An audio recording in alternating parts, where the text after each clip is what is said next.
Data 2 maj. Numrat. Kapitulli 9. Dhe Zoti foli Mojsiut në shkretëtirën e Sinait, muajin e parë të vitit të dytë, që kur kishin dalë nga vendi i Egjiptit, duke i thënë: Bijtë e Izraelit do ta festojnë Pashkën në kohën e caktuar. Do ta kremtonin në kohën e caktuar ditën e 14 të këtij muaji në të ngrysur.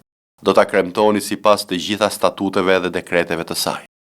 Kështu Mojsiu u foli bijve të Izraelit me qëllim që të kremtonin Pashkën ditën e 14 të muajit të parë në të ngrysur në shkretëtirën e Sinait. Bijtë e Izraelit vepruan sipas urdhrave të dhëna Mojsiut nga Zoti. Por kishte disa njerëz që ishin të papastër sepse kishin prekur trupin e vdekur të një personi dhe nuk mund ta kremtonin Pashkën atë ditë. Por këta njerëz u paraqiten po atë ditë përpara Mojsiut dhe Aronit dhe i thanë Mojsiut: Ne jemi të papastër sepse kemi prekur trupin e vdekur të një personi. Pse vallë na pengohet të paraqesim ofertën e Zotit në kohën e duhur në mes të bijve të Izraelit? Mojsiu ju përgjigj atyre: Prisni që të dëgjoj çfarë do të urdhërojë Zoti lidhur me ju. Dhe Zoti i foli Mojsiut, duke thënë: Folu bijve të Izraelit dhe u thuaj atyre: Në rast se dikush nga ju ose nga trashëgimtarët tuaj është i papastër për shkak të një trupi të vdekur, apo gjendet larg në udhtim, do ta kremtojnë një lloj Pashkën për nder të Zotit. Do ta kremtojnë ditën e 14 të muajit të dytë në të ngrysur. Do të hanë bukë të ndorme dhe barishte të hidhura. Nuk do të lënë asnjë tepritës deri në mëngjes dhe nuk do të thyejnë asnjë kock. Do ta kremtojnë sipas të gjitha statuteve të Pashkës. Por ai që është i pastër dhe nuk është në udhtim, në rast se nuk e kremton Pashkën, do të shfaroset në mes të popullit të tij, sepse nuk i paraqiti ofertën në kohën e duhur Zotit. Ky njeri do të mbajë dënimin e mëkatit të tij.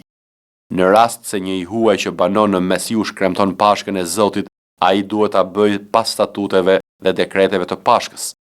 Ju do të keni një statut të vetëm për të huajin dhe për atë që ka lindur në vend. Por ditën në të cilën tabernakulli u ngrit, reja mbuloi tabernakullin, perden e dëshmisë, dhe që nga mbrëmja deri në mëngjes, reja mbi tabernakullin kishte marrë një pamje zjarri. Kështu ndodhte gjithnjë. Reja e mbulonte tabernakullin gjatë ditës dhe natën kishte pamjen e një zjarri. Sa herë që reja ngrihej mbi çadrën, bijtë e Izraelit niseshin për rrugë pas saj. Dhe aty ku ndalej reja, aty bijtë e Izraelit vendosnin kampin e tyre. Me urdhër të Zotit, bijtë e Izraelit nisnin ecjen e tyre dhe me urdhër të tij fushonin, rrinin në kampin e tyre aq kohë sa qëndronte reja mbi tabernakull. Kur reja qëndronte për shumë ditë mbi tabernakullin, bijtë e Izraelit respektonin urdhrin e Zotit dhe nuk lëviznin. Por në rast se reja ndalej vetëm pak ditë mbi tabernakullin me urdhër të Zotit, ata qëndronin në kampin e tyre dhe me urdhër të Zotit niseshin për rrugë.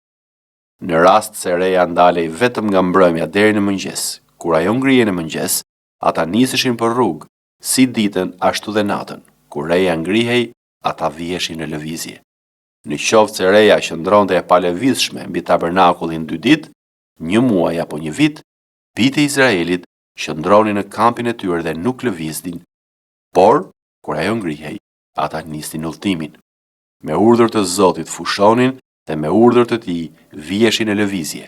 Respektonin urdhrin e Zotit sipas asaj që ai kishte urdhëruar me anë të Mojsiut. Psalmi 45. Më burojnë nga zemra fjalë shumë të ëmbla. Unë i këndoj mbretit poemën time. Gjuha ime do të jetë si pena një shkruesi të shpejtë. Ti je më i bukur ndër të gjithë bijtë e njerëzve. Buzët e tua janë plot nur. Prandaj Perëndia të ka bekuar në përjetësi. Ngjeshë shpatën në brezin tënd o trim, i rrethuar nga shkëlqimi yt dhe nga madhështia jote. Dhe në madhështinë tënde shko përpara mbi qerrën fitimtare për çështjen e së vërtetës. Të shpirt madhësisë dhe të drejtësisë, dhe dora jote e djathtë do të tregoj vepra të tmerrshme. Shigjetat e tua janë të mbrehta. Popujt do të bien poshtë teje. Ato do të hyjnë në zemrën e armiqve të mbretit. Froni yt o Perëndi vazhdo në përjetësi. Skeptri i mbretërisë sate është një skeptër drejtësie. Ti e do drejtësinë dhe urren mbrapshtinë. Prandaj Perëndia yt të ka vajosur me vaj gëzimi për mbi shokët e tu. Tër rrobat e tua mbajnë erë mire, aloe dhe kasie. nga pallatet e fildishta, veglat muzikore me tela të gëzojnë. Midis zonjeve të nderi që të rrethojnë ka bia mbretërish, në të djathtën tënde është mbretëresha e zbukuruar me ar ofiri. Dëgjo vash, shiko dhe vërveshin. Harro popullin tënd dhe shtëpinë e atit tënd, dhe mbreti do të dëshirojë me të madhe bukurinë tënde. Bjerë përmbys para tij, sepse ai është Zoti yt. Bia e Tiros do të sjellë disa dhurata dhe të pasurit e popullit do të kërkojnë favoret e tua. Tërë shkëlqim është brenda e bia e mbretit, rrobat e saj janë të qëndisura me ar. Atë do ta çojnë te mbreti me rroba të qëndisura të shoqëruar nga virgjëresha, shoqet e saj, që do të paraqiten ty. Ato do t'i çojnë me gëzim dhe hare dhe do të hyjnë në pallatin e mbretit. Bitë e tu do të zënë vendin e etërve të tu, ti do t'i bësh princa për tërë tokën. Unë do të shpall kujtimin e emrit tënd për të gjithë brezat, prandaj popujt do të kremtojnë në përjetësim, për jetë. Kënga e këngëve, kapitulli 7. Sa të bukura janë këmbët e tua në këpucë, o bia e princit. Pjesët e rrumbullakta të ijeve të tua janë si stolira, vepër e dorës së një artisti. Kërthiza jote është një kupë e rrumbullakët, ku nuk mungon kurrë vera aromatike. Barku yt është një tokë gruri rrethuar nga zambak. Dy siset e tua janë si dy kaproj të vegjël, binjak të gazelave. Qafa jote është një kull fildishti. Sytë e tu janë si ato të pellgjeve të Heshbonit pranë portës së Bathrabimit. Hunda jote është si kulla e Libanit që shikon në drejtim të Damaskut. Koka jote lartohet mbi ty si Karmeli dhe flokët e kokës sate janë purpur. Një mbret u zurob i gërshetave të tua. Sa e bukur je dhe sa e hishme je, o e dashura ime, me të gjitha ëndjet që siguron. Shtati yt është i një llojit me atë të palmës dhe siset e tua janë si vile. Kam thënë, do të ngjithem mbi palmë dhe do të kap degët e saj. Qofshin siset e tua si vilet e rrushit, aroma e frymësate si ajo e mollëve, dhe të puthurat e gojës sate si një verë e zgjedhur që zbret ëmbël për të kënaqur dëshirën time, duke qikur shumë lehtë buzët e atij që fle. Unë jam me të dashurit tim dhe ai më dëshiron. Eja i dashurim, le të dalim në përfusha, ta kalojmë natën në përfshatra. Të qohemi shpejt në mëngjes për të shkuar në vreshta dhe për të parë në qoftë se vreshti ka lëshuar lastar, nëse kanë qelur lulet e tij dhe nëse shegët kanë ulëzuar, aty do të jap dashurinë time. Madërgonat përhapin aromën e tyre dhe mbi portat tona ka fryte të zgjedhura të çdo lloji, të freskëta dhe të thata, që i kam ruajtur për ty, i dashurim. Hebrejve, kapitulli 7.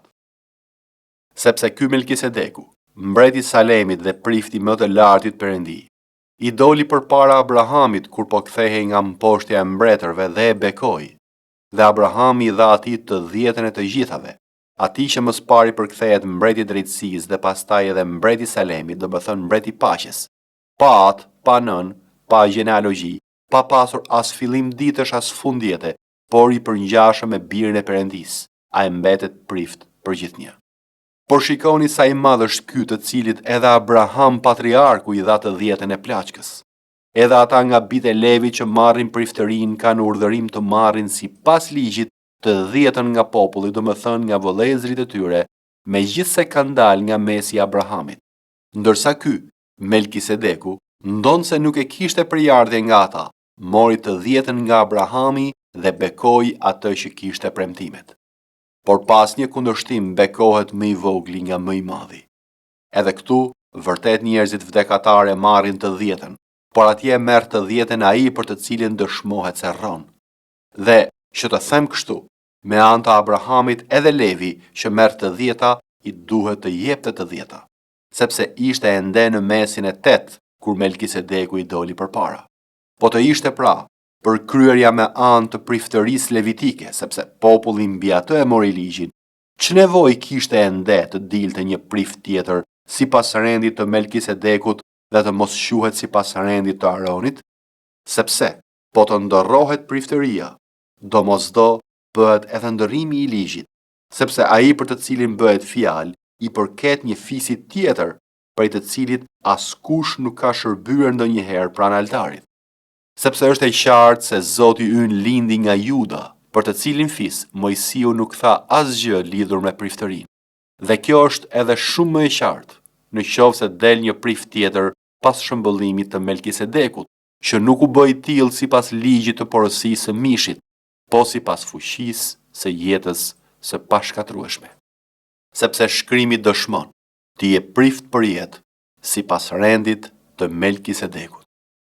Në këtë mënyrë, bie poshtë urdhërimi i mëparshëm për shkak të dobësisë dhe të padobisë së tij, sepse ligji nuk çoi asgjë në përsosjen, por sjellja e një shpresë më të mirë ja arriti, me anë të së cilës i afrohemi Perëndisë.